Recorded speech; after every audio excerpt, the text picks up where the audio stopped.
Mo is a 20-year-old male who presents with stuttering behaviors that consist of blocks and some repetitions. He's interested in learning about therapy options as previous strategies are no longer helpful. He reports experiencing anxiety during group situations with both familiar and unfamiliar listeners.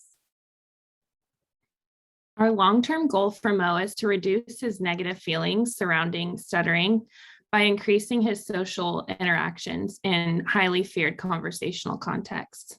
And our short-term goal for him is going to be utilizing the avoidance reduction therapy for stuttering to highlight the spontaneity and joy in communication.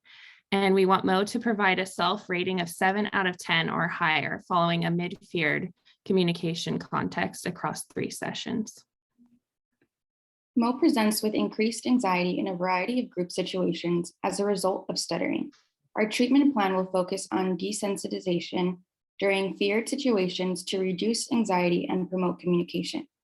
Avoidance reduction therapy for stuttering focuses on desensitization by encouraging the client to participate in feared situations. It uses a fear hierarchy to adjust the activity based on the client's performance at each level. It is recommended that Mo receive speech therapy to improve fluency and confidence as a communicator. Group therapy for stuttering would be a good fit for Mo, as this will provide a support needed for change. Mo was provided information about speech therapy services at San Marcos's Hearing and Speech Clinic for spring 2020 semester and was invited to come in to observe a group therapy session. For the methods, group will meet once a week for 2 hours. The clients in group will be asked to provide a specific example of a conversational interaction during the week when the clients come back to therapy and how they rated the attitude toward that scenario on a scale of 1 to 10, with 10 being the highest level of satisfaction. And this is to help bring awareness to the client's feelings and attitudes surrounding stuttering. The clinician will provide feedback to the client on the progress toward achieving their goals and facilitating discussion surrounding stuttering experiences. And the client can also model new behaviors and provide explanations and resources to the client. And then for the data, the client will be given the personal rating data sheet scale of 1 to 10 to determine the level of the mid-level feared interaction during the week. Each session, the clinician will track the client's score on a separate data sheet, putting the number under the date and in the appropriate column. A 7 out of 10 will count as the goal being met for that week, and a 6 or lower will be counted as unmet for the week. So the fear hierarchy was created by Mo during his assessment, and this rates his level of fear within various communication contexts and guides his goals in therapy. So when he's struggling with a conversational topic in one of the mid to high levels, he can go back to the lower level and replay the conversation in a more comfortable setting. And his fear hierarchy, his low fear situations were one-on-one conversation with close family members and friends. And then his mid-level was conversation with 2 to 3 listeners or speaking on the phone. And high level was conversation in a group of unfamiliar listeners and in structured presentations.